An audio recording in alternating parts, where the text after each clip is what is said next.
दोस्तों, गाना आप लोगों ने सबने सुना ही होगा, "ऐ दिल है मुश्किल" मूवी का कि सफ़र खूबसूरत है मंजिल से भी। तो हम लोग इसी मंजिल के सफ़र में निकल चुके हैं, जो कि सफ़र से ज़्यादा खूबसूरत यहाँ पे मंजिल है।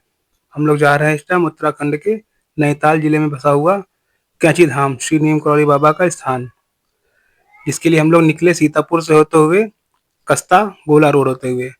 रास्ते में हम लोग को पीलीभीत के जंगल पड़े और पीलीभीत के जंगल के साथ-साथ वहाँ का हम लोगों ने रोड ट्रिप एन्जॉय किया।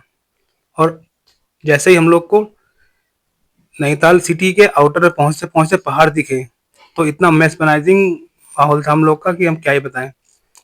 रास्ते में जंगल, पेड़-पौधे, हरियाली, ग्रीनरी देख कर के तो लगा जैसे हम लोग एकदम स्वर्ग की तरफ बढ़ रहे हैं। उत्तराखंड को यूँ ही देवभूमि नहीं कहते हैं। वहाँ की खूबसूरती, वहाँ की वादियाँ उसको नाम देती हैं देवभूमि का, क्योंकि इतनी खूबसूरती में ही देव बस सकते हैं। तो जैसे ही हम लोग नैनीताल पहुँचे और पहाड़ों की शुरुआत की चढ़ने में, तब पता लगा असली में ड्राइविंग होती क्या है। कठिन रास्ते, लेकिन वही ना कि रास्ते ही खूबसूरत है तो मंजिल का क्या ही कहना। तो दोस्तों, अपने कैंची धाम के सफ़र में, श्री नीमकरोली बाबा के दर्शन के सफ़र में हम लोग अब पहुँच गए हैं भीमताल सबसे पहले। ये सबसे पहले पड़ने वाला ताल है उत्तरा और काफ़ी साफ ताल है यहाँ पे। सफाई बहुत अच्छी हो रखी है और टूरिज्म है तो टूरिज्म का फ़ायदा उठाएंगे, इसलिए इन्होंने ताल को काफ़ी साफ कर रखा है। फिर मैंने वहाँ पे वो किया जिसके बारे में मैं कभी सोच भी नहीं सकता, पैराग्लाइडिंग। इतना खूबसूरत और इतना थ्रिलिंग एडवेंचर था कि मैं क्या ही बताऊँ। टाइम आ गया है अब खाना खाने का, तो हम लोग पहुँच गए सीधे एक रेस्टोरेंट जहाँ पे हम लोग खाना खाने बैठ गए और खाना खा के सीधे हम लोग निकल रहे हैं अब अपने होटल की तरफ, जो कि श्री कैंची धाम के रास्ते से ही है। ये देखिए बाहर से कितना खूबसूरत नज़ारा है। अभी तो खैर यहाँ पर नदी नहीं बह रही है, लेकिन जब ये नदी यहाँ पे बहती है, तब नदी का शोर, ग्रीनरी और मंदिर की एक आध्यात्मिक शांति। होटल पहुँच के हम लोग बस सीधे सो गए क्योंकि हम लोग बहुत थक गए थे और सुबह हम लोग को सुबह दर्शन करने भी जाना था। और सुबह उठ के जब मैंने बाहर का ये नज़ारा देखा, तो लगा कि बस यही जन्नत है, धरती पे स्वर्ग यही है।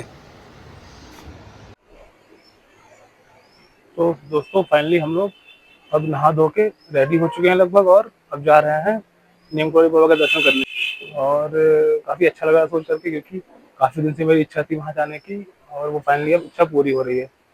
तो आइए दोस्तों, चलते हैं। कहते हैं कि कैंची धाम बाबा के पास सिर्फ वही जा पाता है जिसको बाबा का बुलावा आता है दर्शन करने के लिए। तो फाइनली हम लोग अपने चप्पल वगैरह उतार के और वहाँ पे चढ़ने वाला प्रसाद यानी लड्डू और कंबल लेकर के पहुँच गए दर्शन करने।